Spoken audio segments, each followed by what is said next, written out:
Hi, today we're with at the Muslim Public Affairs Council 6th Annual Convention, and we're joined by Adina Lekovich. Okay, can't play with that name too much. So, Adina, how did you get to be with the Muslim Public Affairs Council? What's your background? Tell me a quick 30 seconds. Interestingly, my background is actually in journalism, and so I started out as a straight news reporter through college, where I went to UCLA for my undergrad, and pursued journalism for a few years before I moved on and started to consider whether I wanted to stick with journalism or whether I wanted to apply my talents and my passions in another area. And perhaps the advent or the catastrophe of 9/11 taking place changed my direction somewhat, and made me think about the ways that I wanted to tackle the questions that the average American has about Islam and Muslims and the misperceptions that exist out there, so that we can engage person to person in a way that is real. And being a person who has a media background, I felt that being able to work on the other side, meaning being on the communications management side of things from a Muslim organization standpoint. So how long have you been doing this? I've been in this position for just over 2 years, and I do media relations for the organization as well as community outreach. Well, that's terrific. Well, what's the mission statement for the 6th annual? We were here for the 2nd annual Muslim Public Affairs Council meeting, but what's the mission statement for this event? Well, this year we're tackling reform, renewal, and relevance. Our goal is to really talk about things that are on everybody's mind, which is what is the idea of reform within Islam? Everybody is talking about the need for reform in Islam, but nobody is talking to Muslims about how they view the concept of reform and whether Islam has room for reform. And the truth is that it absolutely does. And there is a great deal of education and religious literacy that needs to take place even among Muslims about this concept.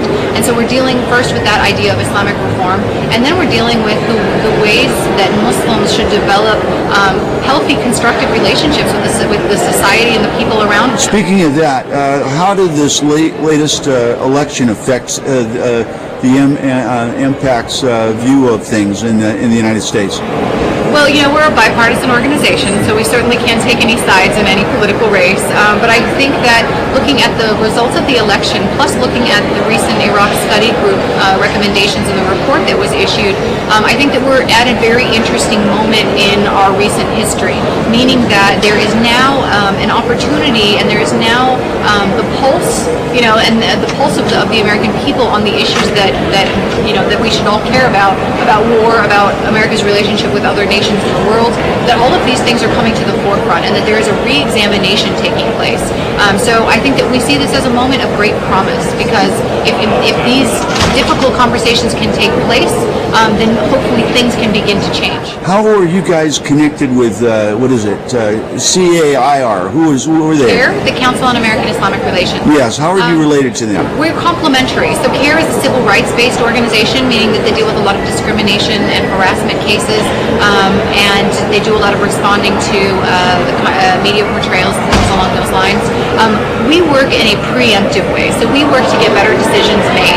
We work to build relationships with government officials, with media professionals, with interfaith leaders. You're sort of the prevent problems. Yeah, so we're the regular. You're the lobbyist group for the.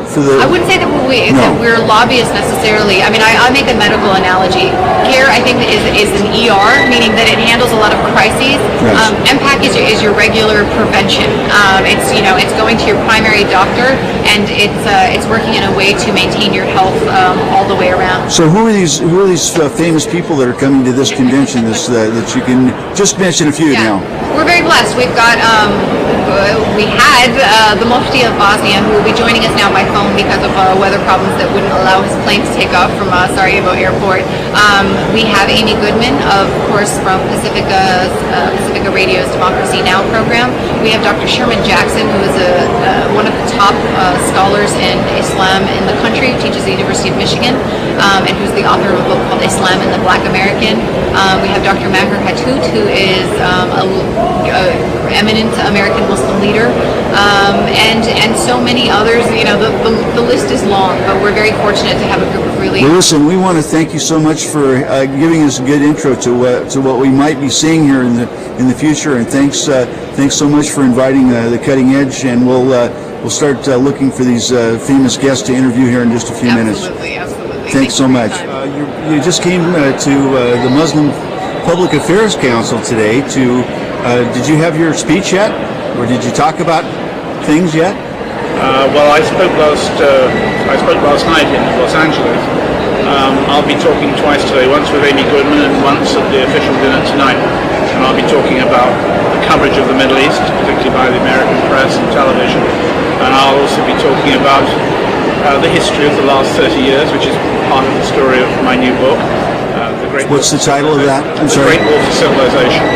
And it'll be partly about the degree to which the West has betrayed the Muslim world, and also about the problems of the Muslim world itself. There's nobody in this book actually comes off very well, not the Eastern world, not the Western world. Is it all just about oil, sir? Is it all just about oil? Well, if the chief main export of Iraq was asparagus or carrots, I don't believe the British and American armies would be in Iraq. So what we're talking about is all of these years that have gone by, all the turmoil in that area. It's all been caused by what? The West? History, our conflicting promises from immediately after the First World War right through to now. British and French, British imperial interests, French empire interests, the American empire's interests, the visceral need of major powers to extend and project military power in other people's countries. How much did partly of the Muslim world? I'm sorry to interrupt, but how much did the Balfour Declaration really influence the Middle East, in your opinion, since you've been studying this for so long? The Balfour Declaration was one of the key documents in Middle Eastern history because it expressed Britain's wish to help with the Jewish homeland in the land that was then called Palestine. And of course, once Britain was given the mandate for Palestine after the First World War, it did its best, very badly, but it did its best to try and ensure that the Balfour Declaration was fulfilled. Where it failed, of course, is that the Balfour Declaration doesn't only express Britain's wish to see a Jewish homeland in Palestine, it also wishes, if you read the document, to protect the rights of the non-Jewish population of Palestine, and this Britain did not do. How much did this current war with Iraq affect what we've done in the Middle East? How much do you think that, in a historical sense, it's going to affect by us invading Iraq? Well, it's not the first time we've invaded Iraq. We invaded Iraq in 1917. The British did it. The British occupied Iraq then and faced a big insurgency in 1920. We bombarded Fallujah and Najaf and claimed that terrorists, in quote, were crossing the border from Syria. We pretty much did exactly as the Americans did in 2003. The only difference being that nobody read history before they invaded Iraq. Is there any connection at all, sir, in your mind, between the invasion of Afghanistan that we perpetuated after 9/11 and the Iraq War? Is there any connection at all? Well, the war has been transferred from Afghanistan into Iraq, and now the touch paper has been read in Afghanistan as well. There are clear links there, but in terms of what we did, well, why did we bombard Afghanistan? For the Afghans? Why did we invade Iraq? For the Iraqis? The common theme is that we keep saying we're coming to liberate people, and we arrive with our guns and our helicopter gunships and our tanks and our armoured fighting vehicles, and we then declare that the people are free, and then the people get chewed up in the machinery of war and hundreds of thousands of them die. That's the connection. Would you be so kind as to show the cover of your book to it's off to the side of your face a little bit, just so you can see the little higher. I know that's odd. That's very good. And now this was, you can take it down if you like. This was written, what, a year ago? It took 17 months to write, and the edition in the United States came out just almost exactly 12 months ago. I'm in fact, I've just signed a contract for a companion volume, but that'll take a few more years yet. But this is a book that really, it's a story of my own personal eyewitness of history and battles and war. Very gruesome, bloody book in many ways. Did you serve in the British Army or services? No, I've never been in the armed services, and I would never wish to be. Okay, final question. Do you believe that the British press has been more forthcoming than the American press in regard to the whole litany of coverage? Of course, the British press has, the French press has, the Italian press has, the Norwegian press. I remember just before the last Afghan war, I was actually in Pakistan, which is a dictatorship, and I remember thinking that reading the Pakistani papers, I learned more about the Middle East than I did from the New York Times. One of the last question. Of all the English papers, give us the one that you would, if you had only one to choose from, that you would read. But The Independent, of course, my favorite. Thank you so much, Robert Fisk. Thank you so much. How many of you have actually read the Iraq Report by Baker and Hamilton? A sea of no hands, Bertrand. It reads, oddly enough, it has this odd journalistic flavour. It keeps talking about time is running out, porous borders. It reminds me of the kind of stuff we get from the Brookings Institution, or my favourite journalist, Tom Friedman of the New York Times. So I do suggest before you read it, I managed to get through this on United Flight 979 yesterday. Before you actually read it, I do suggest you start at the back, because you will find that Mr. Hamilton and Mr. Baker have been kind enough to list all the experts who helped them. They're actually called former officials and experts. Let me read through a few things here for you. Strobe Talbot, the Brookings Institution. George Will, the Washington Post.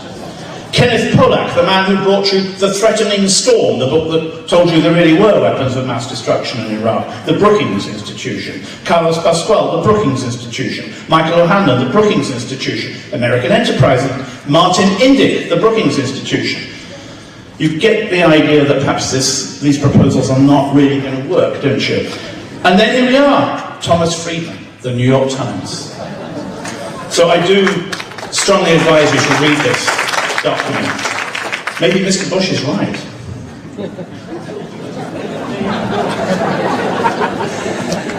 You know, I think we don't want democracy, we Westerners.